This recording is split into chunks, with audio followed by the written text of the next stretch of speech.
దిన ఆరాధనలో మనం కొన్ని నిమిషాలు దేవుని వాక్యాన్ని ధ్యానించే ప్రయత్నం చేద్దాం. మనము స్థానిక సంఘ సహవాసంలోనికి సమకూర్చబడి రావడం దేవుడు మనకిచ్చిన గొప్ప ధన్యత. దానిని మనం ఎంతగానో ప్రయోజనకరంగా మేలుకరంగా వినియోగించుకుందాం. మనిషి జీవితానికి ప్రయోజనకరమైంది, మనిషి జీవితానికి మేలుకరమైంది దేవుని వాక్యము గనుక కొద్ది నిమిషాలు మనం దేవుని వాక్యాన్ని ధ్యానించే ప్రయత్నం చేద్దాం. ప్రభు యొక్క సహాయము ద్వారా మనము అనేక వారములుగా మనం మార్కు సువార్తని ధ్యానిస్తూ వస్తున్నాం. మార్కు సువార్త 1వ అధ్యాయము 20వ వచనం వరకు మనము ఇదివరకే ధ్యానించాం. ఈ సమయంలో మార్కు సువార్త 1వ అధ్యాయము 21వ వచనం నుండి 28వ వచనం వరకు మనము ధ్యానించబోతా ఉన్నాం. 21వ వచనం నుండి నేను చదువుతాను, మీరు జాగ్రత్తగా ఆలోచించండి. దయచేసి చదవగలిగిన వాళ్ళందరూ కూడా దేవుని వాక్యాన్ని తీసి చూడవలసిందిగా ప్రేమపూర్వకంగా మనవి చేస్తా ఉన్నా. అంతటా వారు కపెర్నహూములోనికి వెళ్ళి వెంటనే ఆయన విశ్రాంతి దినమున సమాజ మందిరంలోనికి పోయి బోధించెను. ఆయన శాస్త్రుల వలె కాక అధికారము గలవాని వలె వారికి బోధించెను కనుక వారు ఆయన బోధకు ఆశ్చర్యపడిరి. ఆ సమయమున వారి సమాజ మందిరములో అపవిత్రాత్మ పట్టిన మనుష్యుడొకడుండెను. వాడు నజరేయుడు వాడవగు యేసు, మాతో నీకేమి? మమ్ము నశింపజేయుటకు వచ్చితివా? నీవెవడవో నాకు తెలియను, నీవెవడవో నాకు తెలియను. నీవు దేవుని పరిశుద్ధుడవని కేకలు వేసెను. అందుకు యేసు, ఊరకుండుము, వారిని విడిచిపొమ్మని దానిని గద్దింపగా ఆ అపవిత్రాత్మ వారిని విలవిలలాడించి పెద్ద కేక వేసి వారిని విడిచిపోయెను. అందరూ విస్మయముంది, ఇదేమిటో, ఇది కొత్త బోధగా ఉన్నదే, ఈయన అధికారముతో అపవిత్రాత్మలకును ఆజ్ఞాపింపగా అవి ఆయనకు లోబడుచున్నవని ఒకరితో ఒకడు చెప్పుకొనిరి. వెంటనే ఆయనను గూర్చిన సమాచారము త్వరలో గలిలయ ప్రాంతములందంతటా వ్యాపించెను. మా పరమ తండ్రి, మీకు స్తుతులు చెల్లిస్తున్నాం. నీ వాక్యము జీవము కలిగింది, నిర్జీవమైన జీవితాన్ని చిగురింపచేసి జీవముతో నింపగలిగిన శక్తి కలిగింది. కాబట్టి మీ వాక్యాన్ని మేము ధ్యానించబోతూ ఉంటుండగా నీ వాక్యం యొక్క సారాన్ని గుర్తించడానికి, గ్రహించడానికి, ఆ వాక్యం యొక్క సారాన్ని గ్రహించిన మేము విన్న వాక్యాన్ని మా అనుదిన జీవితంలో అన్వయించుకొని అవలంబించడానికి సహాయం చేయమని మా ప్రభు అయిన యేసుక్రీస్తు నామములో ప్రార్థిస్తున్నాము పరమ తండ్రి, ఆమేన్. మార్కు సువార్త 1వ అధ్యాయం 21వ వచనం నుండి 28వ వచనం వరకు మనం ఈరోజు ధ్యానించబోతా ఉన్నాం. ఈ యొక్క 21వ వచనం నుంచి 28వ వచనం వరకు మనం ఈ యొక్క సందర్భానికి ఏర్పాటు చేసిన అంశం ఏంటంటే, యేసుక్రీస్తు ఎవరు, యేసు ఎవరు, హూ ఈజ్ జీసస్ అనే అంశాన్ని మనం ధ్యానించబోతా ఉన్నాం. ఈ 21 నుంచి 28 వచనం వరకు చాలా విషయాలు ఉన్నాయి. కాబట్టి మనము ఇదే సందర్భాన్ని ఈ వారము వచ్చే వారం కూడా ధ్యానిస్తాం. 2 భాగాలుగా విభజించి ధ్యానిస్తాం. ఈ వారం మొదటి భాగాన్ని ధ్యానిస్తాం, వచ్చే వారం ఆ యొక్క కొనసాగింపు వర్తమానాన్ని ధ్యానిస్తాం దేవుని యొక్క మహా కృప ద్వారా. ఈ యొక్క 21 నుంచి 28 వచనాలను 2 భాగాలుగా మనం విభజించి ధ్యానించబోతా ఉన్నాం. 2 భాగాలుగా మనం విభజించి ధ్యానించబోతా ఉన్నాం. ఎన్ని భాగాలుగా? 2 భాగాలుగా విభజించి ధ్యానించబోతా ఉన్నాం. మొదటి భాగము ఆరోగ్యకరమైన బోధన అధికారము కలిగిన వాడు.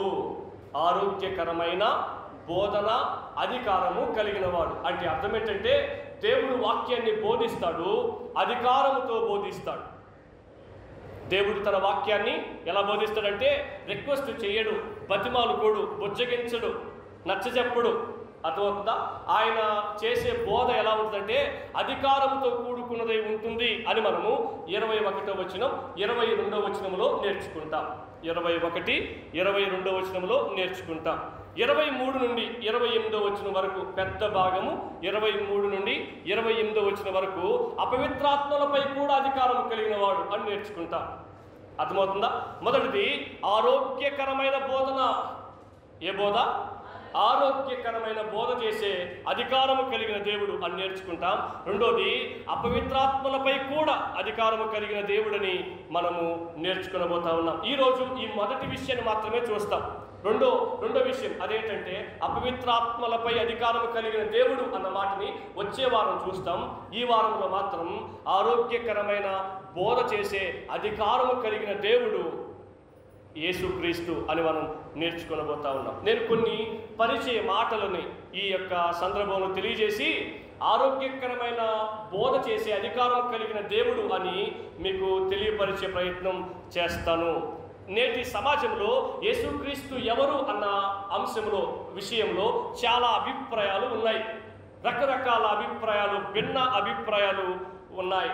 ఇక్కడున్న మనకు కూడా చాలామందికి యేసుక్రీస్తుని గురించిన ఒకే అభిప్రాయం లేదు, కానీ అనేక రకాల అభిప్రాయాలు కూడా ఉన్నాయి. ఇక్కడున్న ఒక్కొక్కరిని మనం పరిశీలన చేసి ప్రశ్నించి యేసుక్రీస్తు ఎవరు అని అనుకుంటున్నావు అని అడిగితే అందరూ ఒకే జవాబు అయితే మాత్రం చెప్పరు, రకరకాల అభిప్రాయాలు చెప్తారు.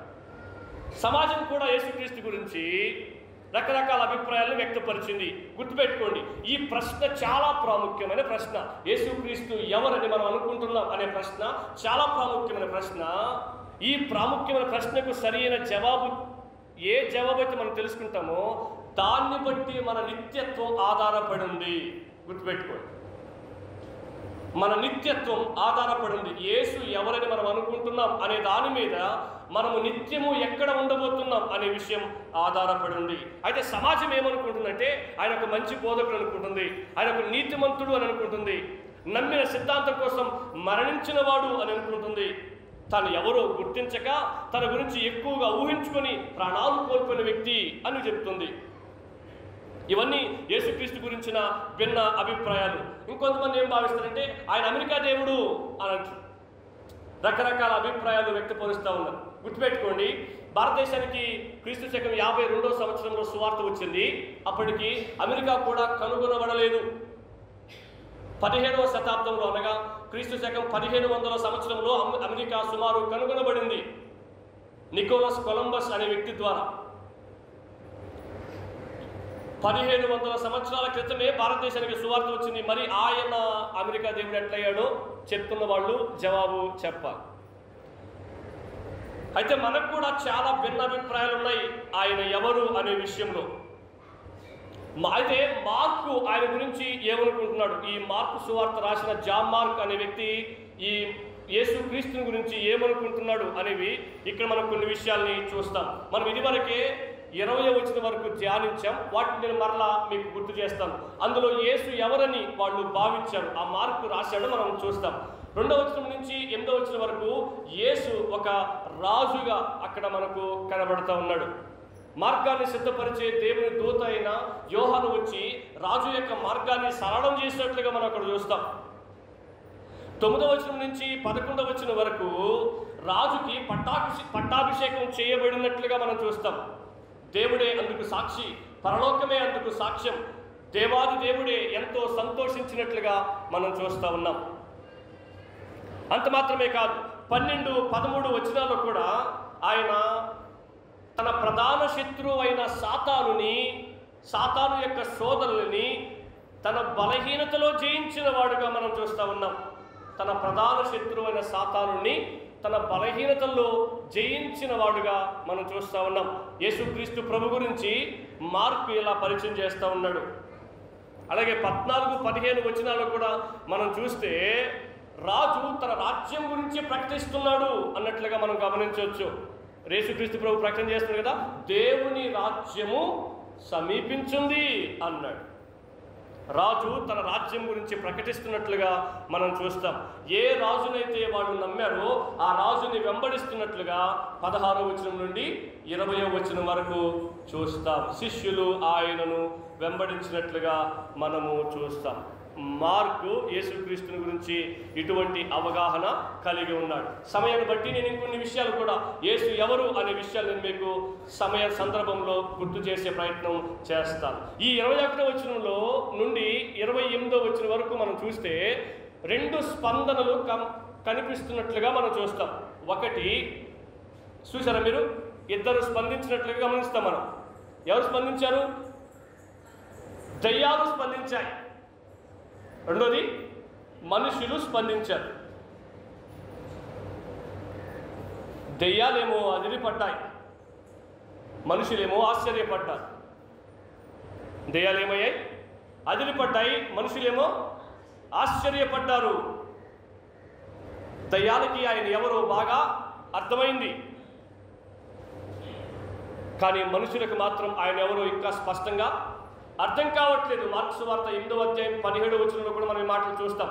శిష్యులకు కూడా ఆయన ఎవరో సరిగా అర్థం కావట్లేదు. ఈ సందర్భంలో కూడా మనం చూస్తే వాళ్ళు అంటున్న మాట 27వ వచనం చూస్తే, ఇదేంటిది, ఇదేదో కొత్త బోధగా ఉంది, ఈయన అధికారంతో అపవిత్రాత్మలకు ఆజ్ఞాపించగా అవి ఆయనకు లోబడుచున్నవని ఒకరితో ఒకడు చెప్పుకోవడం చూశాం. ఆయన బోధకి వాళ్ళు ఆశ్చర్యపడినట్లుగా కూడా మనం 22వ వచనంలో చూస్తాం. ఆయన ఎవరో వాళ్ళకి స్పష్టంగా అర్థం కావట్లేదు, కానీ దయ్యాలకు మాత్రం ఆయన ఎవరో స్పష్టంగా అర్థమైంది. ఈ సందర్భంలో మాత్రమే కాదు, మనం మార్కు సువార్త అంతా ధ్యానిస్తూ వెళ్తే దయ్యాలకి ఆయన ఎవరో పదే పదే అర్థమైనట్లుగా మనం చూస్తాం. దయ్యాలే స్పష్టంగా చెప్తున్న మాట ఏంటంటే, మనం వచ్చేవారు ఇంకా స్పష్టంగా ఈ విషయం గురించి మనం ఆలోచన చేస్తాం. యేసు, మాతో నీకేం పని, మమ్మల్ని నశింప చేయడానికి ఇక్కడికి వచ్చినవా, నువ్వెవరో మాకు బాగా తెలుసు అంటున్నారు. ఎవరు? దయ్యాలకి యేసుక్రీస్తు ప్రభు గురించి బాగా తెలుసు. ఏమని తెలుసు అంటే, కొలసి పత్రిక 1వ అధ్యాయం 16వ వచనం బట్టి ఆయన సమస్తమును సృష్టించిన వాడని తెలుసు. కొలసి 1:16 బట్టి ఆయన సమస్తమును సృష్టించిన వాడని దయ్యాలకి బాగా తెలుసు. మత్తయి సువార్త 25వ అధ్యాయం 41వ వచనం ప్రకారం దయ్యాలకు వాటి నిత్య గమ్యం కూడా తెలుసు.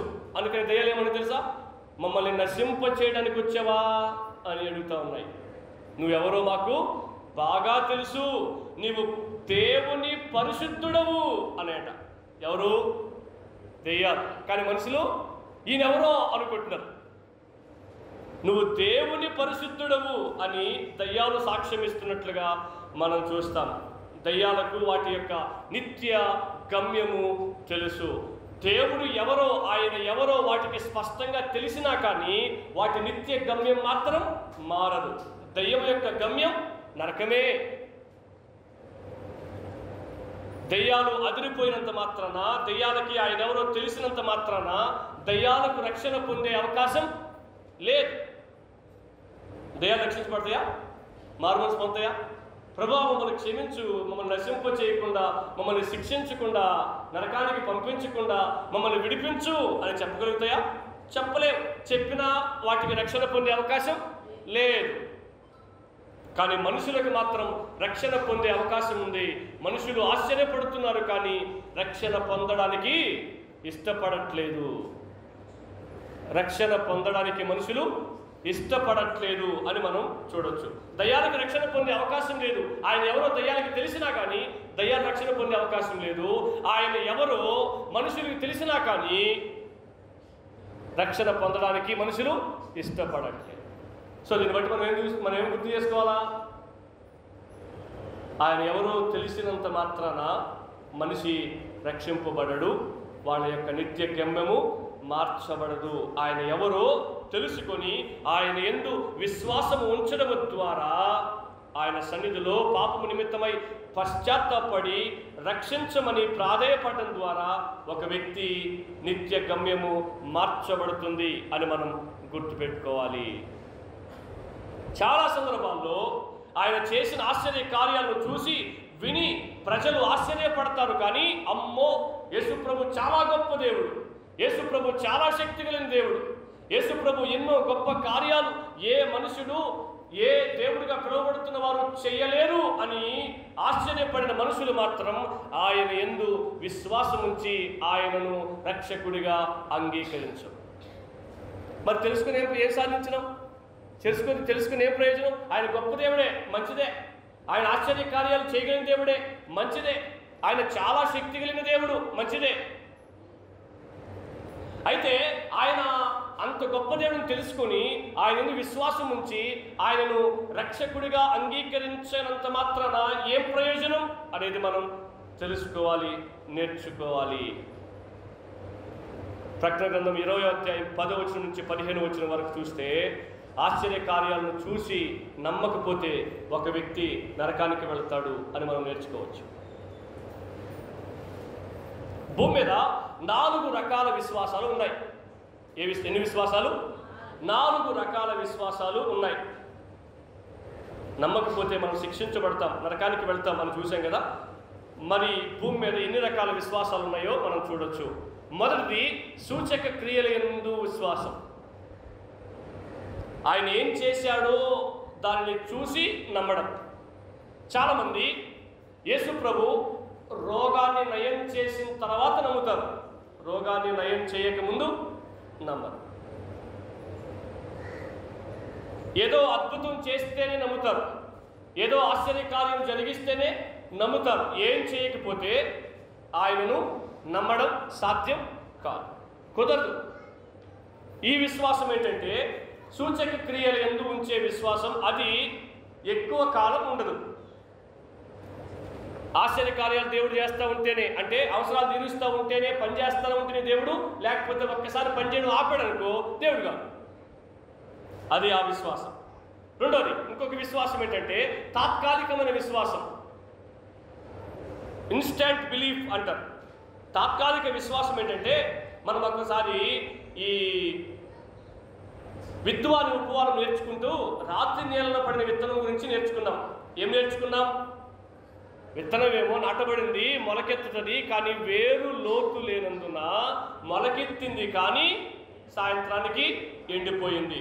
చర్చికి వస్తారు, వాక్యం వింటారు, అమ్మ దేవుడు నాతో మాట్లాడాడు, ప్రభా నీకు స్తోత్రం, ఈరోజు నువ్వు నాతో మాట్లాడావు, నువ్వు ఏవైతే మాట్లాడావో అలా జీవిస్తానని తీర్మానం చేసుకుని వెళ్తారు. స్థిరమైన విశ్వాసం, లోతు లేని విశ్వాసం కాబట్టి సాయంత్రానికి ఎండిపోదు. చర్చి నుంచి బయటికి పోగానే ఎండిపోదు. ఇది తాత్కాలికమైన విశ్వాసం. అందును బట్టి మీరు గమనించండి, ఎన్నో సంవత్సరాల నుంచి ప్రజలు దేవుణ్ణి నమ్మి దేవుడి దగ్గరికి వస్తున్న జీవితాలలో మార్పు రాకపోవడానికి ప్రాముఖ్యమైన కారణం ఏంటంటే వేరు లోతు లేదు అని మనం గుర్తుపెట్టుకోవాలి. వాక్యాన్ని అంగీకరిస్తారు, వాక్యాన్ని వింటారు శ్రద్ధగా. చాలా గొప్ప లక్షణం ఇది, వాక్యాన్ని శ్రద్ధగా వినడం అనేది. వాక్యాన్ని శ్రద్ధగా వింటారు. వాక్యాన్ని శ్రద్ధగా వినడం మాత్రమే కాదు, ఇంకా గొప్ప లక్షణం ఏంటంటే వాక్యాన్ని అంగీకరిస్తారు కూడా. దేవుడు నాతో మాట్లాడాడు అని భావిస్తారు. అయితే సమస్య ఎక్కడ ఉందంటే, ఒక చిన్న సమస్య రాగానే, ఒక చిన్న కష్టం రాగానే దేవుడు గమ్ముగా ఉన్నందుకు, దేవుడు నాకేం చేశాడు, దేవుడు నన్ను చూస్తూ ఉన్నాడా లేదా, నేను దేవుడిని నమ్ముకున్నాను కదా, మరి ఎందుకు దేవుడు ఎట్టు చేశాడని చెప్పి ఆయన వదిలేసి వెళ్ళిపోతాం. ఇదే విశ్వాసం తాత్కాలిక విశ్వాసం. ఆ విశ్వాసం స్థిరంగా ఉండదు. మనుషులు మీరు గమనిస్తే ఎక్కువ శాతం మంది మనుషులు స్థిరంగా ఉండనట్లుగా మనం గమనిస్తాం. వారి విశ్వాసం తాత్కాలికమైంది. మూడో విశ్వాసం ఏంటంటే దయ్యముల విశ్వాసం. ఏ విశ్వాసం? దయ్యాలకు కూడా విశ్వాసం ఉంది. దయ్యాలకు కూడా విశ్వాసం ఉంది. యాకోబు పత్రిక 2వ అధ్యాయం 19 మనం చూస్తాం, దయ్యములు కూడా విని వణుకుచున్నాయి అని చూస్తాం. 2:19 యాకోబు పత్రిక 2:19లో దయ్యములు కూడా విని వణుకుచున్నాయి అని చూస్తాం. సో దయ్యాలు విశ్వాసం ఉంచాయి కాబట్టి వాటికి రక్షణ ఉందంటారా? ఉండదు. మరి ఆ విశ్వాసం ఏ విశ్వాసం? చాలామంది చిన్నప్పటి నుంచి సండే స్కూల్ ఏజ్ నుంచి చర్చికి వస్తుంటారు, సంఘానికి హాజరవుతూ ఉంటారు. దేవుని గురించిన జ్ఞానం కూడా వాళ్ళకి బాగా ఉంది. ఉదాహరణకి యెహోవా నాకు కాపరి, నాకు అదుగో మనం చెప్పబడిన వాళ్ళు చెప్పేస్తారు దాన్ని. ఇంకా మిగతా మొత్తం చెప్పేవాడిని చెప్పేస్తారు. దుష్టుల ఆలోచన చొప్పున నడవక, పాపుల మార్గంలో నిలవక, అపహాస్యకులు కూర్చున్న చోట కూర్చుండక యెహోవా అదుగో. మానసికంగా వాళ్ళకి చాలా వాక్యాలు తెలుసు, కానీ ఆ మానసికంగా తెలుసుకున్న వాక్యం కొద్దిగా జారి గుండెల్లోకి రావడమే కష్టం. చాలా మందికి దేవుడి గురించి బాగా అవగాహన ఉంది, సంఘం గురించి బాగా అవగాహన ఉంది, రక్షణ గురించి బాగా అవగాహన ఉంది, కానీ ఆయన యందు విశ్వాసము ఎక్కువగా వారు ఉంచకపోవడాన్ని మనం గమనిస్తున్నాం. మనం చదివాం, దయ్యాలకు కూడా యేసు గురించి స్పష్టమైన అవగాహన. బహుశా ఇక్కడ ఈ సందర్భంలో చూస్తే మనుషులు కూడా ఆయన గురించి ఇలా చెప్పలేదేమో, దయ్యాలు బాగా చెప్తున్నాయి, నువ్వెవరో మాకు బాగా తెలుసు అని చెప్తున్నాయి, నీవు దేవుని పరిశుద్ధుడవు అని చెప్తున్నాయి. కానీ దయ్యాలకు రక్షణ లేదు. ఇది దయ్యముల యొక్క విశ్వాసం. 4వ విశ్వాసం మనం చూస్తే నిజమైన విశ్వాసం. నిజమైన విశ్వాసం. యోహాను 3:16 మనం చూస్తే అక్కడ రాయబడిన మాట మనకు స్పష్టంగా తెలుసు. యోహాను 3:16 విశ్వసించిన వారికి నిత్య జీవం అన్న మాట మనం చూస్తాం. ఏంటి? విశ్వసించిన వారికి నిత్య జీవం. ఏమని విశ్వసించాలి? ఏమని విశ్వసించాలి అంటే, నా పాపము నుండి నన్ను రక్షించడానికి ఆ ప్రభు ఈ లోకానికి వచ్చాడు, నేను నా పాపముల నుంచి విడిపించే దేవుడని ఆయనను విశ్వసించాలి. ఆయన యందు విశ్వాసం ఉంచాలి. నా వ్యాధిని పోగొట్టే దేవుడని కాదు, నా అవసరాలు తీర్చే దేవుడని కాదు, నా పరిస్థితులు మార్చే దేవుడని కాదు, నా కష్టాలను పోగొట్టే దేవుడని కాదు, నన్ను సుఖపెట్టే దేవుడని కాదు, కానీ నాకు అన్నీ ఇచ్చే దేవుడని కాదు, కానీ నా పాపము నుంచి నన్ను విడిపించే దేవుడని, నా పాపము నుంచి నన్ను విడిపించడానికి ఈ లోకానికి వచ్చిన దేవుడని, మారు మనసు పొందండి అని ప్రకటించిన దేవుడని ఎవరైతే విశ్వసిస్తారో వాళ్ళు నిజంగా ఆయనను కలిగి ఉన్నట్లు, వాళ్ళు నిజంగా ఆయన ఎవరో తెలుసుకున్నట్లు. ఈ సందర్భాన్ని మార్కు ఎందుకు ఎంచుకున్నాడు అంటే, గుర్తుపెట్టుకోండి, ఒక వ్యక్తిని రక్షించాలి అంటే రక్షించే సామర్థ్యం ఆయనకు ఉండాలి. అర్థమవుతుందా? ఒక వ్యక్తి గుంట్లో పడిపోయినాడు, ఆ గుంట్లో పడిపోయిన వ్యక్తిని రక్షించాలి అంటే ముందు రక్షించే వ్యక్తికి ఏముండాలి? గుంట్లో పడిపోయిన వ్యక్తిని రక్షించే సామర్థ్యం ఉండాలి, పైకి లాగే సామర్థ్యం ఉండాలి. పైకి లాగే సామర్థ్యం లేకుండా ఆయన రక్షించగలడా? రక్షించాలన్న ఆలోచన ఉన్నా కానీ శక్తి లేదు, రక్షించలేదు. అలాగే యేసుక్రీస్తుకి ఆ సామర్థ్యం ఉంది అని రుజువు చేయడం కోసం ఈ సందర్భాన్ని మార్కు వాడుతున్నట్లుగా మనము చూస్తాం. బాప్తిస్మం ద్వారా తండ్రి యేసుక్రీస్తుని గణపరిచినట్లుగా మనం చూస్తాం. 12, 13, 14, 15 వచనాల్లో తన ప్రధాన శత్రువైన సాతాను యొక్క శోధనల్ని యేసుక్రీస్తు ప్రభు జయించినట్లుగా మనం చూస్తాం. అంత మాత్రమే కాదు, ఈ సందర్భంలో సాతాను యొక్క అనుచరులైన దయ్యాలను కూడా జయించినట్లుగా మనం చూస్తాం. యేసు ఎవరు అని బైబిల్ చెప్తుందంటే, నేను కొన్ని మాటలు తెలియజేసి ఈరోజు ప్రాముఖ్యమైన సందర్భంలోకి మిమ్మల్ని తీసుకుని వెళ్తాను. యేసు ఎవరు అని బైబిల్ చెప్తుందంటే, సాతాను దయ్యముల మీద అధిపతి అని దేవుని వాక్యం సెలవిస్తుంది. యోహాను రాసిన మొదటి పత్రిక 5వ అధ్యాయం 19 వచనం మనం చూసినట్లయితే, సాతాను దయ్యముల మీద ఆయన అధిపతిగా ఉన్నాడు అని మనకు స్పష్టంగా అర్థమవుతుంది. యేసు ఎవరు అని మనం ఆలోచన చేస్తే, అవిశ్వాసి మనోనేత్రాలను వెలిగించగలిగిన వాడు, తెరవగలిగిన వాడు అని మనకు అర్థమవుతా ఉంది. కొరింథీయులకు రాసిన 2వ పత్రిక 4వ అధ్యాయం 3, 4 వచనాల్లో మనం ఇక్కడ చూస్తాం. అవిశ్వాసి మనోనేత్రాలని తెరవగలిగిన వాడు. కొరింథీయులకు రాసిన 2వ పత్రిక 4వ అధ్యాయం 3వ వచనం, 4వ వచనంలో. అలాగే తిమోతికి రాసిన మొదటి పత్రిక 4వ అధ్యాయం 2వ వచనంలో కూడా మనం ఈ మాటని చూస్తాం. ఒకసారి ఈ మాట చదువుతారా?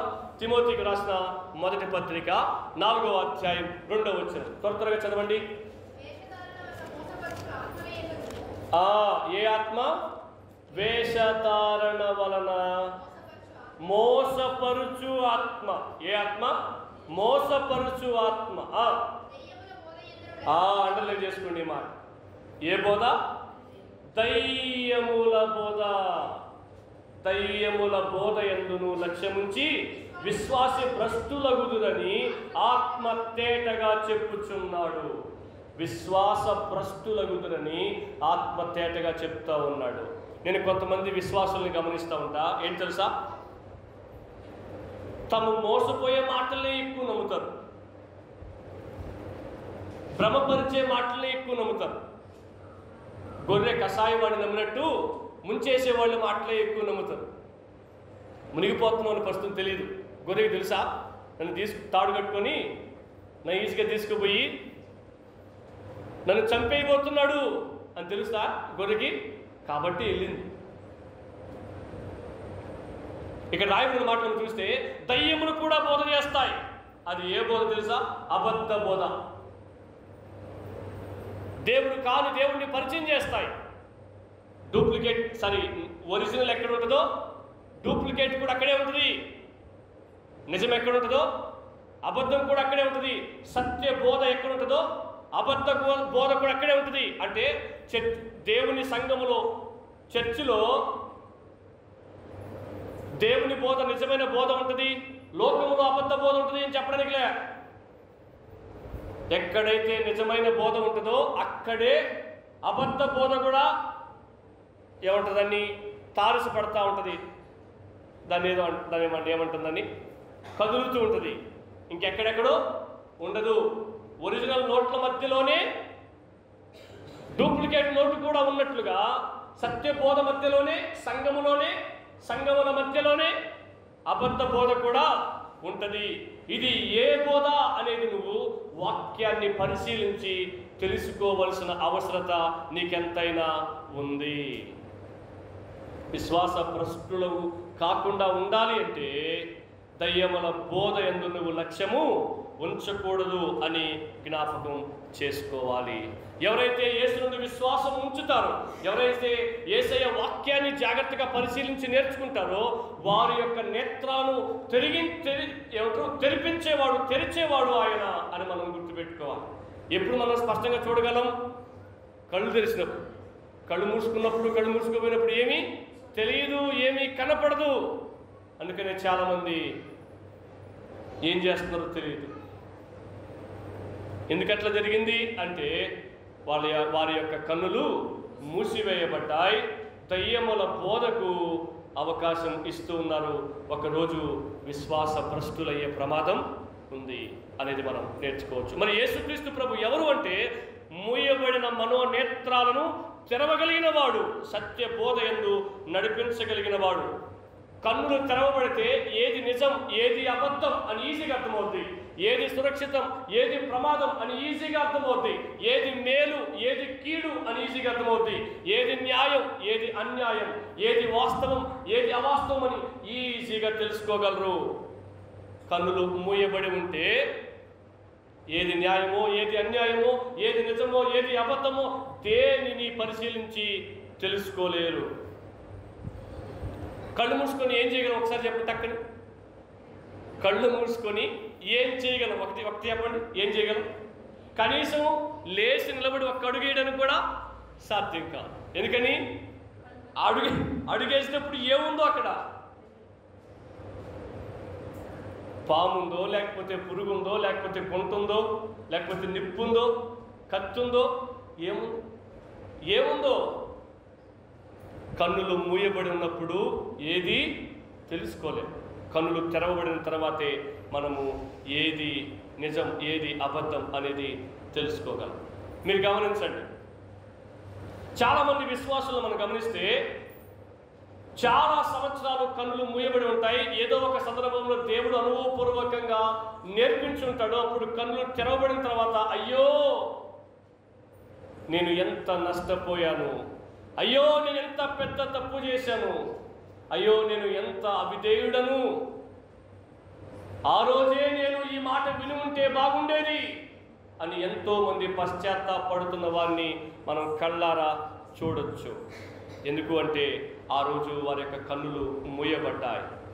మూడోది, యేసు ఎవరు అని దేవుని వాక్యం సెలవిస్తుందంటే జీవితకాలం అంతా మరణ భయానికి లోనైన వారిని విడిపించేవాడు అని దేవుని యొక్క వాక్యం సెలవిస్తుంది. మనిషి దేనికైనా ఒకవేళ బై ఛాన్స్ భయపడకుండా ఉంటాడేమో, కానీ చావుకి ప్రతి మనిషి భయపడతాడు, మరణానికి ప్రతి మనిషి భయపడతాడు. అయితే యేసు ఎవరు అంటే మరణ భయం నుంచి విడిపించేవాడు. హెబ్రీ పత్రిక 2వ అధ్యాయం 14వ వచనం 15వ వచనంలో మనం ఈ మాటలు చూస్తాం. మరణ భయానికి లోనైన వ్యక్తిని విడిపించే దేవుడు ఆయన. హల్లెలూయా. జీవితకాలం అంతా పుట్టినప్పటి నుంచి చనిపోయేంత వరకు మరణ భయానికి లోనైన వ్యక్తిని విడిపించే దేవుడు ఆయన. మరి యేసు ఎవరు అని దేవుని వాక్యం సెలవిస్తుందంటే తన యందు విశ్వాసము ఉంచిన వారిని స్వతంత్రులుగా చేసే దేవుడు. ఒకప్పుడు దాస్యములో, ఒకప్పుడు బానిసత్వంలో, ఒకప్పుడు బంధకాలలో కట్టివేయబడి ఉన్న మనిషిని ఆయన యందు విశ్వాసము ఉంచడం ద్వారా స్వతంత్రులుగా విడిపించే దేవుడు, విడిపించి స్వతంత్రుల్ని చేయగలిగిన దేవుడు అని మనకు స్పష్టంగా అర్థమవుతుంది. యోహాను సువార్త 8వ అధ్యాయం 36వ వచనంలో మనం ఈ మాటని చూస్తాం. ఇంకా ఇంకొక మాట మనం చూస్తే యేసు ఎవరు అని మనకు అర్థమవుతుందంటే ఈ సందర్భంలో మార్క్స్ వార్త 1వ అధ్యాయం 21 నుంచి 28లో మనకేమర్థమవుతుందంటే యేసు దయ్యాలను వెళ్ళగొట్టేవాడు అని అర్థమవుతుంది. యేసు దయ్యాన్ని వెళ్ళగొట్టేవాడు. ఒకసారి ఒక సహోదరి పాస్టర్ గారికి రాత్రి 2 గంటలకు 1 గంటలకు ఫోన్ చేసినట్టు. ఫోన్ చేసినప్పుడు ఆ సిస్టర్ చెప్తుందంట, సార్ నేను నిద్రపోదామని పడుకుంటే దెయ్యం పైకి తొక్కుతుంది సార్ అని చెప్పింది. దెయ్యం పైకి తొక్కి కాళ్ళు చేతులు పట్టుకొని ఈదులోకి చేసేస్తుంటారు నన్ను, మీరు చెప్పి అర్థం చేయండి అని చెప్పిందంట. ఎందుకే నా ప్రశ్న ఏంటంటే ఎవరికి దెయ్యం పట్టుకుంటుంది? ఈమె ప్రభువుని నమ్ముకుంది, ఈమె రక్షింపబడింది, బాప్తిస్మం తీసుకుంది, బల్లో చేయి వేస్తుంది, సంవత్సరాల నుంచి సంఘ విశ్వాసిగా కొనసాగుతుంది. మరి ఈమెకి దెయ్యం పట్టుకుంది. ఈమె రక్షింపబడింది అని భావించవచ్చా? నిజంగా ప్రభుని నమ్ముకుందని భావించవచ్చా? ప్రభుని నమ్ముకుంటే ఆమెకి దెయ్యం పడుతుందా? పడుతుందా? పట్టిందంటే నిజంగా ఆమె ప్రభుని నమ్ముకోనట్లు. దేవుడు ఒక వ్యక్తికి తోడుగా ఉంటే ఆ వ్యక్తిని దయ్యం ఏమీ చేయలేదు, అపవిత్రత ఏమీ చేయలేదు.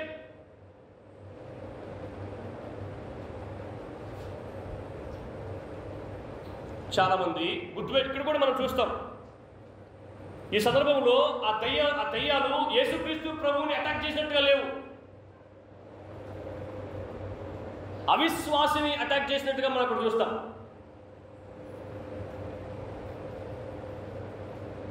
దీన్ని బట్టి మనకి ఏమర్థమవుతుందో తెలుసా? యేసు ప్రభువుని నమ్ముకున్న వ్యక్తులకి దయ్యాలు పట్టవు. ఒకవేళ యేసు ఏమంటారంటే ఒక వ్యక్తికి దయ్యం పట్టింది అంటే ఆ వ్యక్తి నిజంగా యేసు ప్రభుని నమ్ముకోలేదు కాబట్టి ఆ వ్యక్తికి దయ్యం పట్టింది. దేవుడు తోడుగా ఉంటే దయ్యం ఆ వ్యక్తిని ఏమీ చేయలేదు. ఒక వ్యక్తి దయ్యం పట్టింది అని భావిస్తున్నాడు, దయ్యం ఉంది అని భావిస్తున్నాడు అంటే ఆ వ్యక్తితో ఎవరు లేరు? దేవుడు లేడు అని అర్థం. యేసుక్రీస్తు ప్రభు దయ్యాలను సహితం వెళ్ళగొట్టే దేవుడని మనకు స్పష్టంగా అర్థమవుతుంది. ఇది ఆయన గురించిన పరిచయ మాటలు, యేసు ఎవరని మనం భావిస్తున్నాం. అయితే ఈ సందర్భంలో మనం 2 భాగాలుగా విభజించిన మాటల్ని ఈ సమయంలో మొదటి విషయాన్ని నేర్చుకునే ప్రయత్నం చేద్దాం. ఈ అంశాన్ని చదివిన తర్వాత నేను మొదట్లో చెప్పాను ఏమని తెలుసా? 2 భాగాలుగా మనం విభజిస్తాం. 21వ వచనం 22వ వచనం ఒక భాగం, 23వ వచనం నుంచి 28వ వచనం వరకు ఒక భాగం అని నేను తెలియజేశాను. మొదటి భాగానికి ఏం పేరు పెట్టాం? ఆరోగ్యకరమైన బోధనా అధికారము కలిగిన వాడు. ఆరోగ్యకరమైన బోధనా అధికారము కలిగిన వాడు. రెండోది ఏం పెట్టాం? అపవిత్రాత్మలపై అధికారము కలిగిన వాడు. వినండి, నాకు సంబంధం లేదు ఈ వాక్యంతో అనుకోబాకండి, వినండి, టైం వేస్ట్ మీకు రావడం. రెండోసారైనా దయచేసి వినండి, మీరు కూడా చెప్పడానికి ప్రయత్నం చేయండి. నాకు సంబంధం లేదు దీంతో అనుకోబాకండి. మొదటి విషయం ఏంటంటే ఆరోగ్యకరమైన బోధన అధికారం కలిగిన వాడు అని మనకు స్పష్టంగా అర్థమవుతుంది. ఒకసారి ఆ వచనం చదవండి, ఒకసారి 21వ వచనం చదవండి. అంతటా వారు కపెర్నహూములోనికి వెళ్ళారు. ఎక్కడికి వెళ్ళారంట? కపెర్నహూము అనే గ్రామంలోనికి వెళ్ళారు. మొదట మనం ఈ వచనంలో ఏం నేర్చుకుంటామంటే కపెర్నహూము అనే గ్రామం గురించి నేర్చుకుంటాం. కపెర్నహూము అన్న మాటకి అర్థం ఏంటంటే కపెర్ అన్న మాట గ్రామము అని సూచిస్తుంది. కపెర్ అన్న మాట ఇదేం సూచిస్తుంది? గ్రామము అని సూచిస్తుంది. కపెర్నహూము కదా, నహూము యొక్క గ్రామం అని అర్థం. నహూము యొక్క గ్రామం కపెర్నహూము అంటే నహూము యొక్క గ్రామం. ఈ నహూము ఎవరు అంటే పాత నిబంధనలో ఉన్న ప్రవక్త. అర్థమవుతుందా? ఉదాహరణకి ఏ ఊరు ఇది అంటే ఆ ఊరి పేరు తెలియకపోతే ఏం చెప్తారంటే పలానోళ్ళ పేరు చెప్పి వాళ్ళ ఊరు అని చెప్తారు.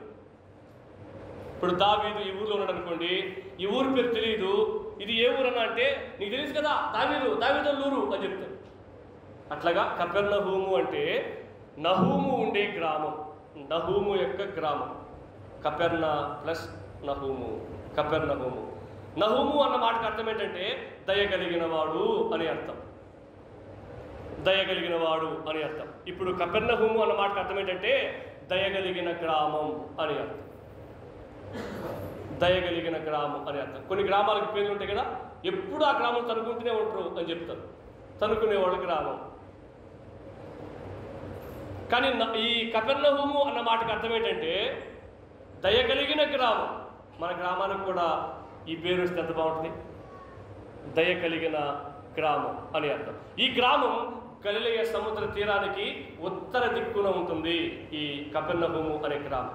ఇక్కడ ఆ గ్రామంలో ఎక్కువ చేపల వ్యాపారం, చేపలు పట్టి అమ్మే వ్యాపారం ఎక్కువగా జరుగుతుంటుంది. ఒక్కొక్క గ్రామంలో ఒక్కొక్క పని ఎక్కువగా జరుగుతూ ఉంటుంది. అలాగే ఈ కపెర్నహూము అనే గ్రామంలో చేపల వ్యాపారం బాగా జరుగుతూ ఉండేది. ఎందుకంటే గలిలయ సముద్ర తీరంలో దగ్గరలో సముద్రపు ఒడ్డున ఉండే గ్రామము కాబట్టి. ఇప్పుడు మన మైపాడు తీసుకుంటే ఎక్కువ శాతం మంది జాలర్లు, బెస్తవాళ్ళు, పట్టబోళ్లే ఉంటారు. ఎందుకనంటే వాళ్ళ వృత్తి ఏంటంటే చేపలు పట్టడం, అమ్మడం కాబట్టి. అలాగే కపెర్నహూము అనే గ్రామంలో కూడా ఎక్కువ చేపల వ్యాపారం జరుగుతూ ఉండేది. అక్కడి నుంచే దేవుడు శిష్యులను కొంతమందిని పిలిచినట్లుగా మనం గతంలో చూసాం. మత్తయి అక్కడి నుంచే వచ్చాడు, సీమోను అక్కడి నుంచే వచ్చాడు, ఆంద్రే అక్కడి నుంచి వచ్చాడు, యోహాన్ అక్కడి నుంచి వచ్చాడు, యాకోబు కూడా అక్కడి నుంచే వచ్చినట్లుగా మనం చూస్తాం. అయితే లూకాసు వార్త 4వ అధ్యాయంలో యేసుక్రీస్తు ప్రభు నజరేతుని ఆధారం చేసుకుని ఎక్కువ సేవ చేసినట్లుగా మనం చూస్తాం. ఏ ఊర్లో ఎక్కువ సేవ చేశాడు? నజరేతు అనే గ్రామంలో ఎక్కువ సేవ చేసినట్లుగా మనం చూస్తాం. అయితే అక్కడి వారు ఆయనను తిరస్కరించాడు కాబట్టి ఆయన ఏం చేశాడంటే కపెర్నహూములోకి వెళ్ళిపోయి, ఇప్పుడు మనం ఏం చదివాం, అంతటా వారు కపెర్నహూములోకి వెళ్ళారు. ఎక్కడి నుంచి? నజరేతు నుంచి కపెర్నహూములోకి వెళ్ళిపోయారు. ఎందుకంటే నజరేతులో సేవ జరిగిస్తూ ఉన్నప్పుడు అక్కడి వారు ఆయనను తిరస్కరించారు కాబట్టి కపెర్నహూములోకి వెళ్ళి ఆయన సేవ చేయడానికి ప్రారంభం చేశాడు. కపెర్నహూముని హెడ్ క్వార్టర్గా చేసుకున్నట్ట, అంటే హెడ్ ఆఫీస్గా చేసుకున్నాడంట. హెడ్ ఆఫీస్గా చేసుకొని అక్కడి నుంచి ఆయన ఆ చుట్టుపక్కల ప్రాంతాలకు సేవ చేయడం ప్రారంభించాడు. ఇది కపెర్నహూముకి సంబంధించిన విషయం. వాళ్ళు కపెర్నహూములోనికి వెళ్ళి ఏం చేశారంటే వెంటనే కపెర్నహూములోనికి వెళ్ళి, మార్క్స్ వార్తలో మనం ఎక్కువగా పదే పదే ఒక పదాన్ని చూస్తాం. ఏంటంటే తెలుసా? వెంటనే. వెంటనే అంటే ఈ మార్కు భక్తుడు చాలా స్పీడ్గా వాక్యం చెప్తున్నాడు, చాలా స్పీడ్గా సువార్తని ప్రకటిస్తున్నట్లుగా మనం చూస్తాం. వెంటనే ఆయన ఏం చేశాడంట? విశ్రాంతి దినమున. విశ్రాంతి దినం గురించి మనం కొన్ని విషయాలు నేర్చుకుందాం. విశ్రాంతి దినము అంటే మనం ప్రార్థన ఏ రోజు పెట్టుకుంటాం? ఆదివారం పెట్టుకుంటాం. కానీ యూదులకి విశ్రాంతి దినం ఆదివారం కాదు. యూదులకి విశ్రాంతి దినం ఏంటంటే వారంలో చివరి రోజు. వారంలో మొదటి రోజు ఆదివారం, వారంలో చివరి రోజు శనివారం. శనివారం వాళ్ళు విశ్రాంతి దినముగా ప్రార్థన ఏర్పాటు చేసుకునేవాళ్ళు. దేవుడు ఆజ్ఞ కూడా ఇచ్చాడు, నీవు విశ్రాంతి దినమున ఏ పని చేయకూడదు అని. కాబట్టి యూదులకు ఇవ్వబడిన ఆజ్ఞ కాబట్టి యూదులు అక్కడ విశ్రాంతి దినమును పాటించేవారు. అటువంటి విశ్రాంతి దినమున యేసు ప్రభు సమాజ మందిరంలోనికి వెళ్ళాడు.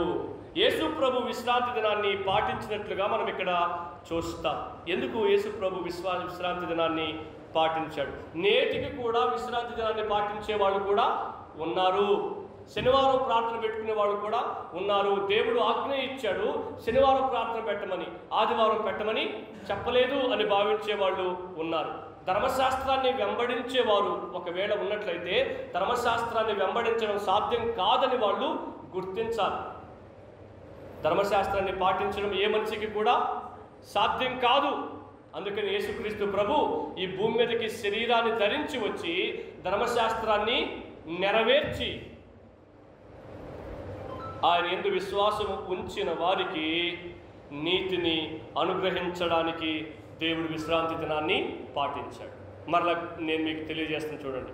యేసుక్రీస్తు ప్రభు ఎందుకు విశ్రాంతి దినాన్ని పాటించాడు అంటే ధర్మశాస్త్రాన్ని నెరవేర్చి నీతిని జరిగించి మనిషికి రక్షణ ఇవ్వడానికి, ఆయన నీతి మనిషికి ఆపాదించడానికి యేసుక్రీస్తు ప్రభు విశ్రాంతి దినాన్ని పాటించినట్లుగా మనం అక్కడ చూస్తాం. యేసు ప్రభు విశ్రాంతి దినమునే సమాజ మందిరంలోనికి వెళ్ళినట్లుగా మనం చూస్తాం. ఎక్కడికి వెళ్ళాడు?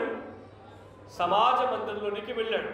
ఇప్పుడు మనం విశ్రాంతి దినం గురించి చూసాం, కపెర్నహూము గురించి చూసాం. సమాజ మందిరం గురించి కూడా కొన్ని విషయాలు మనం నేర్చుకునే ప్రయత్నం చేద్దాం. ఈ సమాజ మందిరాన్ని సునగోగులు అని పిలిచేవారు.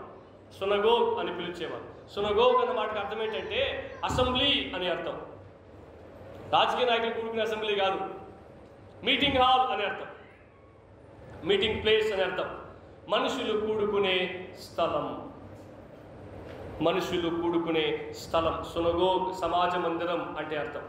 ఈ సమాజ మందిరం ఎలా ఏర్పడ్డాయి అంటే క్రీస్తుకు పూర్వం 586వ సంవత్సరంలో, సుమారు క్రీస్తుకు పూర్వం 586వ సంవత్సరంలో నెబుకద్నెజర్ రాజు, బబులోను రాజు యెరూషలేముపై దండెత్తి వచ్చి యెరూషలేముని సర్వనాశనం చేసి దేవాలయాన్ని కూడా ధ్వంసం చేసి కొంతమందిని బానిసలుగా ఆ యొక్క బబులోను దేశానికి రాజ్యానికి తీసుకుని వెళ్ళినట్లుగా మనం చరిత్రలో పాత నిబంధనలో చూస్తాం.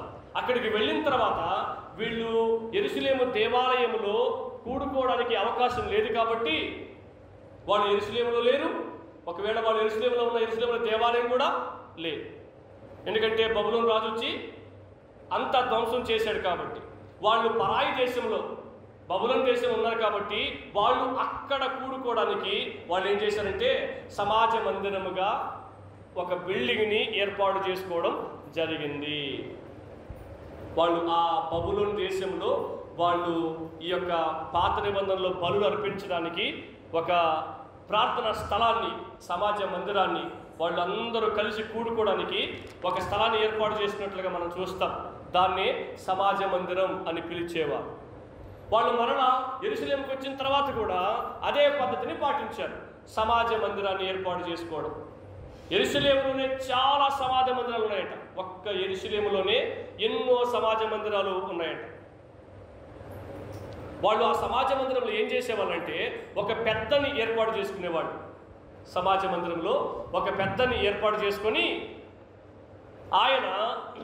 ఆయన పని ఏంటంటే, ఇప్పుడు మన చేతిలో బైబిల్స్ ఉన్నాయి, ఆ రోజుల్లో వాళ్ళ చేతుల్లో బైబిల్స్ లేవు కాబట్టి వాళ్ళకి ఒక్కొక్క పుస్తకం గ్రంథపు చుట్టలాగా, మీరు పాత సినిమాలు చూసినట్లయితే పాత సినిమాల్లో తాళపత్ర గ్రంథాల్లాగా ఇటు తీసి తాటాకుల మీద చదవడం, ఆ చర్మపు తోలు మీద రాసిన అది ఇటు తీసి చదవడం మనం ఆ సినిమాలో చూసాం. అట్లాగే వీళ్ళు ఏం చేసేవాళ్ళంటే దేవుని వాక్యాన్ని, ఒక్కొక్క పుస్తకాన్ని ఒక్కొక్క గ్రంథపు చుట్టగా కట్టి పెట్టేవాళ్ళు. ఎందుకు కట్టి భద్రం చేసేవాళ్ళంటే ఆ రోజుల్లో అందరి చేతుల్లో బైబిల్ లేవు, చాలా తక్కువగా ఈ యొక్క గ్రంథపు చుట్టలు ఉండేవి. వ్రాతపతులు అని అంటారు వాటిని. చేతితో రాశారు, పేపర్స్ మీద రాశారు. రాను మన చేతిలోకి పేపర్ వచ్చింది. రాను ప్రింటింగ్ ప్రెస్లు వచ్చాయి. అప్పట్లో వాళ్ళ చేతిలో ప్రింటింగ్ ప్రెస్లు లేవు. అప్పట్లో వాళ్ళ చేతిలో, ప్రతి ఒక్కరి చేతిలో బైబిళ్ళు లేవు. అందుకని వాళ్ళు ఏం చేసేవాళ్ళంటే ఈ వ్రాతపత్రులు చాలా భద్రపరిచేవాళ్ళు, ఎందుకంటే చాలా తక్కువ ఉన్నాయి కాబట్టి. ఈ సమాజ మందిరం ఏర్పాటు చేసుకుని ఈ పెద్ద ఆ వ్రాతపత్రం తీసుకొచ్చి ఒకరిని పిలిచి వాళ్ళ చేతికి ఇచ్చేవాళ్ళంట, నువ్వు దీన్ని చదువు అని చెప్పి. ఆయన ఇక్కడ నిలబడి చదువుతా ఉంటే అందరూ కూర్చుని వినేవాళ్ళు. అది అక్కడ పద్ధతి. కొందరికి చదువు రాదు, కొందరు చేతిలో బైబిల్స్ లేవు. అందుకనే వాళ్ళు వింటా ఉండేవాళ్ళు, విని వెళ్ళిపోయేవాళ్ళు. ఇది ఆ సమాజ మందిరంలో జరిగే పద్ధతి. అదే సమాజ మందిరాన్ని వాళ్ళు స్కూల్స్గా కూడా ఉపయోగించేవాళ్ళు బోధ చేయడానికి. అదే సమాజ మందిరాన్ని వాళ్ళు కోర్టుగా కూడా ఉపయోగించేవాళ్ళు. సన్హెడ్రిన్ అంటారు దాన్ని, సన్హెడ్రిన్ సభ. ఈ కోర్టుగా దేనికి ఉపయోగించేవాళ్ళంటే న్యాయం చెప్పడానికి. అప్పుడు పోలీస్ స్టేషన్ లేవు కదా. అదే సమాజ మందిరాన్ని స్కూల్గా కూడా ఉపయోగించేవాళ్ళు, అదే సమాజ మందిరాన్ని కోర్టుగా కూడా ఉపయోగించేవాళ్ళు. మీరు గమనించండి, నేటికి అటువంటి పరిస్థితులు ప్రతి సిటీలో ఉంటుంది. ఇప్పుడు మన నెల్లూరు చూస్తే Saint Peter's, Saint John's, RCM schools ఉంటాయి. సోమవారం నుంచి శనివారం వరకు వాళ్ళు స్కూల్లో పాఠాలు చెప్తారు, ఆదివారం మాత్రం ప్రార్థన పెడతారు. సేమ్ అట్లాగే సోమవారం నుంచి శనివారం వరకు టీచింగ్ చేసిన, పాఠాలు చెప్పిన టీచరే ఆదివారం వచ్చేసరికి పాస్టర్ అయిపోతాడు. అంతే, ఆదివారం బోధ చేస్తాడు, సోమవారం నుంచి శనివారం వరకు పాఠాలు చెప్తాడు. సేమ్ అదే కాన్సెప్ట్ ఎట్లా వచ్చిందంటే సమాజ మందిరాల్లో నుంచే వచ్చింది. ఈ రోజుకి వాళ్ళు దాన్ని అలాగే పాటిస్తున్నారు. ఆ సమాజ మందిరానికి ఎవరైనా కొత్తగా వెళ్తే, గెస్ట్గా వెళ్తే, అతిథిగా వెళ్తే వాళ్ళకి వాక్యం చెప్పుకునే అవకాశం ఇచ్చేవాళ్ళంట. వాళ్ళకి వాక్యం చెప్పుకునే అవకాశం ఇచ్చేవాళ్ళు. అందుకని 22వ వచనం మనం చదువుతాం. ఏమని చదువుతాం? ఆయన శాస్త్రులే కాకుండా అధికారం కలిగిన వాళ్ళ వలె బోధించాడు. ఆయన సమాజ మందిరంలో కొత్తగా వెళ్ళగానే ఏం చేశాడు? బోధ చేశాడు. ఎలా బోధ చేశాడు? వాళ్ళు అవకాశం ఇచ్చారు. ఎందుకు ఇచ్చారు? వాళ్ళ పద్ధతి అది. ఏంటి పద్ధతి? ఎవరైనా కొత్తగా వస్తే ఇప్పటికీ సంఘాల్లో ఆ పద్ధతిని అవలంబిస్తూనే ఉన్నారు. ఎవరైనా సంఘానికి పాస్టర్గా లేకపోతే పెద్దగా గెస్ట్గా వస్తే, అయ్యా ఈరోజు మీరు వాక్యం చెప్పండి అని అవకాశం ఇస్తారు. ఎందుకు ఇస్తారు అట్లా? ఈ పద్ధతే వాళ్ళు సమాజ మందిరంలో ఇలా వ్రాతపత్రులు తీసుకుని చదువుతూ ఉన్నప్పుడు ఎవరైనా కొత్తగా వస్తే వాళ్ళ చేత మాట్లాడమని చెప్పేవాళ్ళంట. అందుకని యేసు ప్రభు సమాజ మందిరంలోకి కొత్తగా వెళ్ళగానే ఈరోజు నువ్వు మాట్లాడు అని చెప్పి అవకాశం ఇచ్చారు. అవకాశం మీకు యేసు ప్రభు ఏం చేస్తారో తెలుసా? వాళ్ళలా చెప్పలేదంట. వాళ్ళు ఎలా బోధించారు నేను ఇప్పుడు చెప్తా మీకు. వాళ్ళలా బోధించలేదంట, అధికారం కలిగిన వాడి వల్ల బోధించారంట. అందుకని వాళ్ళు ఆశ్చర్యపడ్డారు అని చదివాము. వారి వలె ఎవరోళ్ళు? ఎవరు? శాస్త్రులు. ఇప్పుడు మనం శాస్త్రుల గురించి ఆలోచించేద్దాం. ఈ శాస్త్రులు ఎవరు? మొదటి శతాబ్దంలో యూదుల సమాజ మందిరాల్లో బోధించే బోధకులు ఎవరిళ్ళు? శాస్త్రులు. ఇప్పుడు మనం ఆ జ్ఞానులు యేసుక్రీస్తు జాడని తెలుసుకోవడానికి తొందరపడి ముందుకు ఎవరు కడిగిపోతారు?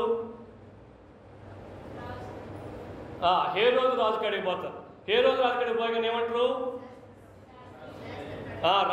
రాజు పుట్టాడు విన్నావు, రాజు పుట్టేది మీ ఇంట్లో అని చెప్పి మీ ఇంటికాడికే వచ్చినావు, మరి ఈదుల రాజుగా పుట్టినవాడు ఎక్కడున్నాడు అని వాళ్ళు ఆయన అడుగుతారు. అడిగితే ఆయన ఏం చేస్తాడు? శాస్త్రిని పిలిపిస్తాడు. వీళ్ళే ఆ శాస్త్రం.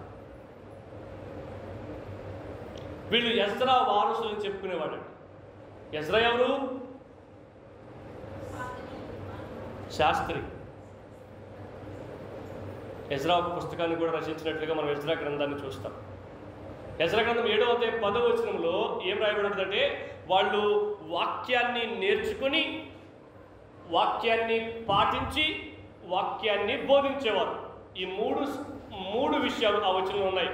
వాక్యాన్ని నేర్చుకునేవాళ్ళు, వాక్యాన్ని పాటించేవాళ్ళు, వాక్యాన్ని బోధించేవాళ్ళు.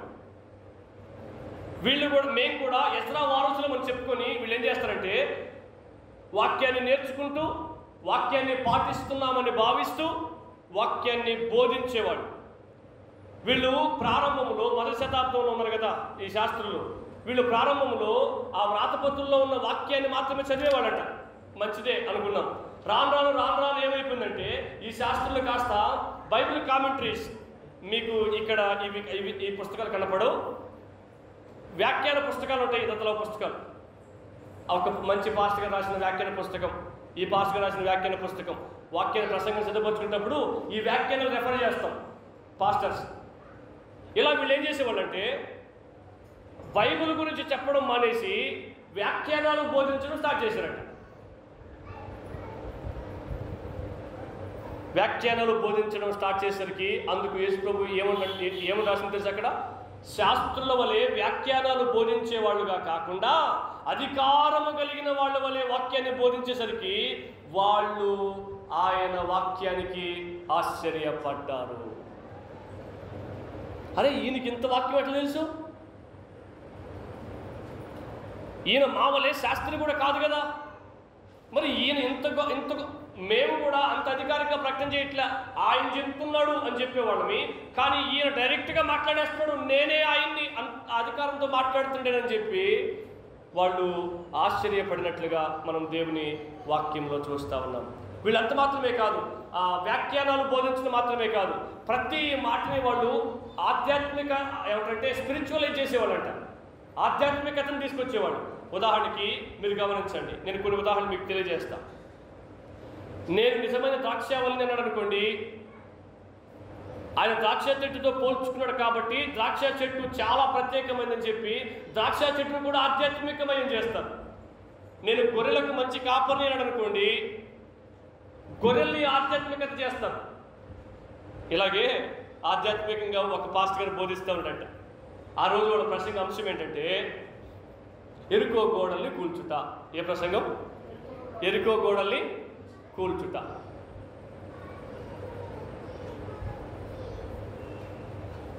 ఆయన ఏం చెప్తున్నాడంటే, ఒక బ్రదర్ కానీ సిస్టర్ కానీ మీకు వివాహం కాలేదా, మీరు ఎవరినైనా ఎంచుకోండి పెళ్లి చేసుకోవడానికి. ఎంచుకొని ఎరుకో గోడలు కూలై. ఎలా కూలై? అమ్మా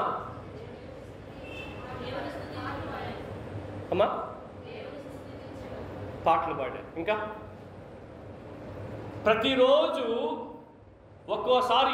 రోజుకి ఒక్కసారి ఆ ఎరుకో గోడల చుట్టూ పాటలు పాడుతూ తిరగడం ద్వారా అలా 6 రోజులు తిరిగారు.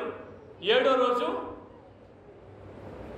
6 సార్లు తిరిగి పాట పాడడం ద్వారా ఎరుకో గోడలు కూలాయి. ఇది సందర్భం, వాళ్ళు ఎంచుకున్న సందర్భం. కాబట్టి నీకు పెళ్లి కాలేదా, నువ్వు కూడా అబ్బాయి చుట్టూ అమ్మాయి చుట్టూ రోజుకొకసారి తిరుగు. యేసు నామంలో నీ హృదయ గోడలు కూలుగాక అంటే ఆమె హృదయ గోడలు కూలిపోయి నీ వశమైపోయి నీ పెళ్లి చేసుకుంటుందని చెప్పాడట. ఇట్లా అసలు ఎరుకో గోడలు ఏంది, పెళ్లి చేసుకునే వాళ్ళ చుట్టూ తిరిగి వాళ్ళ హృదయాల గోడలు కూలేది ఏంది? ఇట్లా ప్రతి మాటని స్పిరిచువలైజ్ చేస్తారట. ప్రతి మాటలో బైబిల్లో కొన్ని ఉన్నాయి కదా, చాలామంది ఇలా భావిస్తారు తెలుసా. దేవుడు సృష్టిని 6 రోజుల్లో చేశాడు. 6 అంటే 6 కాదు, 6 అంటే 6.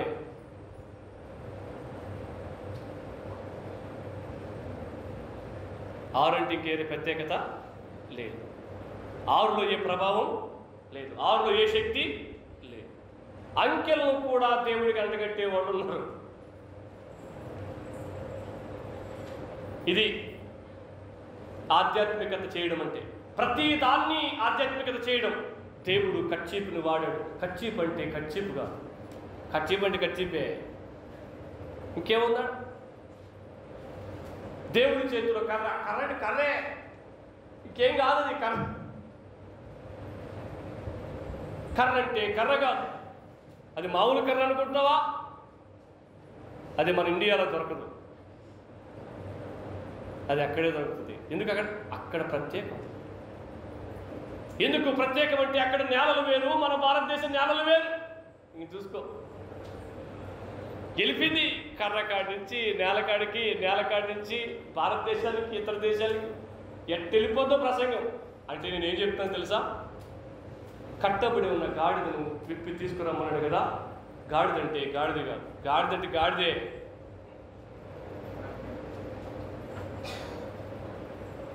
దేనికి దేవుడు గాడిదను తీసుకురమ్మన్నాడంటే, గాడిదకి 4 కాళ్ళు ఉంటాయి. దేనికైనా 4 కాళ్ళే కదా ఉంటాయి. 4 కాళ్ళు అంటే ఏమనుకుంటున్నావు? 4 సువార్తలు. 4 సువార్తలకి 4 కాళ్ళకి సంబంధం ఉంది అసలు? దేనికి పడితే దానికి కలిపేస్తాం, అంటకట్టేస్తాం. దాన్ని ఏమంటే తెలుసా? స్పిరిచువలైజ్ చేయడం అంటారు. ప్రతి దాంట్లో ఆధ్యాత్మికత చేయడం అంటారు. బాక్స్ ఆడ పెట్టడం అంటే ఏమనుకుంటున్నావు? అదొక ప్రత్యేకమైన గుర్తింపు, అర్థం ఉన్నాడు. ప్రతిదాన్ని స్పిరిచువలైజ్ చేస్తారన్నమాట. ఇలా వారు బోధించేవారు. కానీ యేసుక్రీస్తు ప్రభు అధికారంతో బోధించినట్లుగా మనం చూసాం. విన్నవారు ఆశ్చర్యపడ్డారు అన్న మాటకి ఏమంటారంటే వాస్తవికమైన అర్థం ఏంటంటే వాళ్ళు కర్రం తిరిగి పడిపోయారట. ఆయన అంత ప్రభావంతో ప్రసంగించాడంట ఆ సమాజ మందిరంలో. ఆశ్చర్యపడ్డారు అన్న మాటకి నిజమైన అర్థం ఏంటంటే వాళ్ళు కళ్ళు తిరిగి పడిపోయారట. ఎందుకు? ఆయన ప్రసంగం యొక్క ప్రభావాన్ని చూసి. అంత గొప్ప ప్రసంగం ఆయన ఆ సమాజ మందిరంలో చేశారు. ఎవరు వాళ్ళు తెలుసా? శాస్త్రులు, దేవుని వాక్యాన్ని బోధించగలిగిన వాళ్ళు. దేవుని వాక్యం మాకు బాగా తెలుసు, దేవుని వాక్యం మేము బాగా నేర్చుకున్నాం, దేవుని వాక్యాన్ని మేము తూచా తప్పకుండా మడిగట్టుకుని పాటిస్తున్నాం, దేవుని వాక్యాన్ని మేము బోధిస్తున్నాం, అయినా మాకెంత వాక్యం తెలియదే అని చెప్పి వాళ్ళు ఏం చేశారు తెలుసా? ఆయన ప్రసంగానికి, ఆయన బోధకి, అధికారంతో కూడుకున్న బోధకి రంది కలిసి డమ్మును పెడతారట. సో దీంట్లో మనం నేర్చుకోవాల్సిన పాఠాలు కొన్ని ఉన్నాయి. యేసు ఎవరని నువ్వు భావిస్తున్నావు? నేను వ్యక్తిగత పరిచర్యను ప్రారంభించాను. వ్యక్తిగత పరిచయం ప్రారంభించినప్పుడు నేను అడిగే మొదటి ప్రశ్న ఏంటంటే, నిజంగా యేసుక్రీస్తు ప్రభువును నువ్వు కనుగొన్నావా? యేసుక్రీస్తు ప్రభువుని యేసుక్రీస్తు ప్రభు నువ్వు ఎవరనుకుంటున్నావు? నిజంగా నువ్వు రక్షింపబడ్డావా?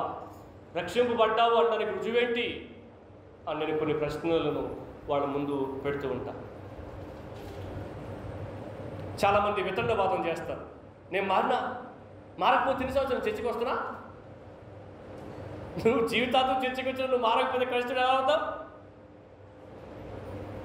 నేను రక్షించబడకపోతే బల్లో చేయేస్తానా? రక్షింపబడకపోతే 2 సంవత్సరాలు చర్చకి వస్తానా? ఇంత సేవ చేస్తానా? ఏమంటారంటే వితండవాదం అంట. నిజంగా మారు మనసు పొందిన వ్యక్తి ఇలా మాట్లాడు. నేను ఎందుకు చెప్తే తెలిసే మాటలు? నిజంగా నువ్వు యేసుని కనుగొన్నావా?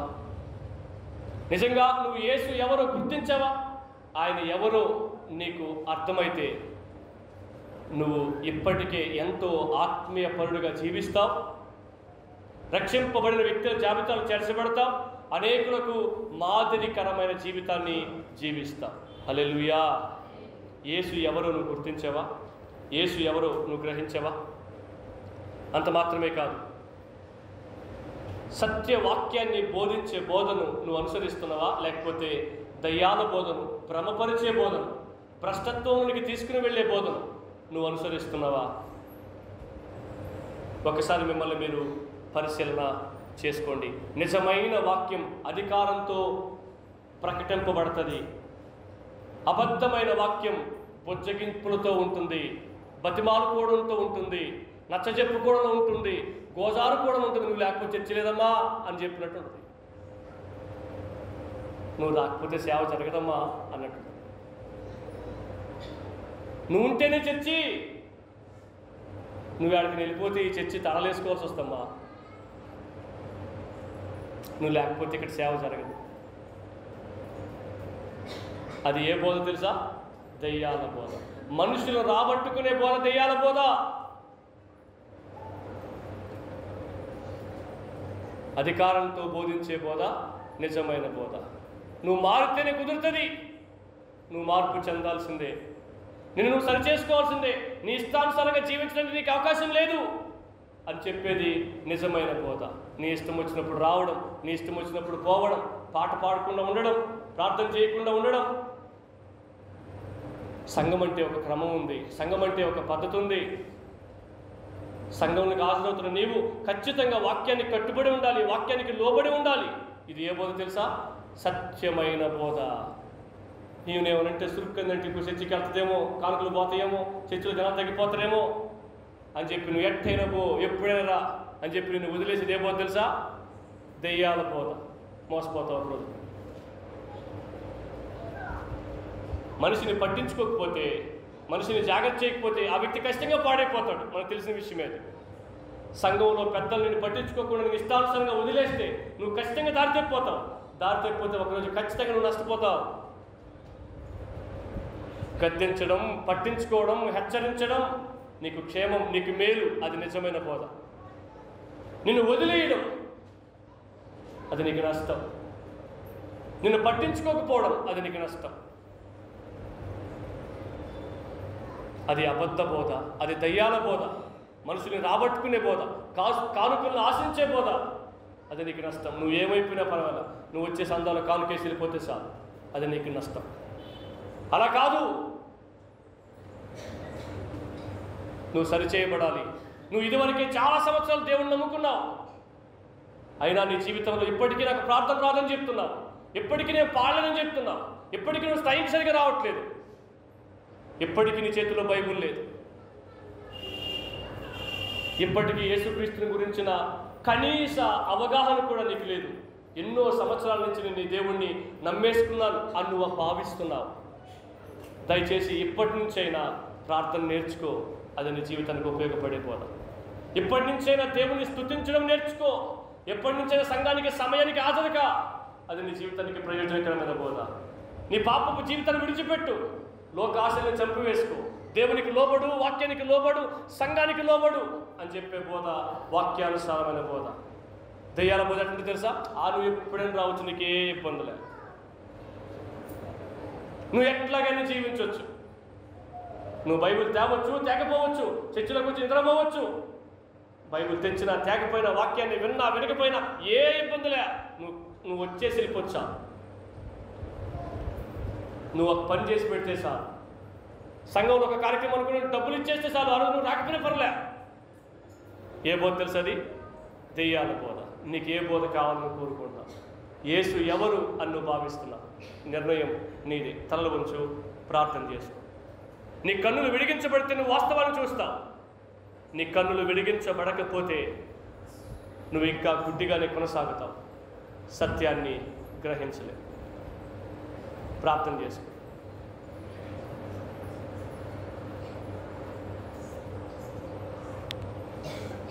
ప్రార్థన చేసుకో.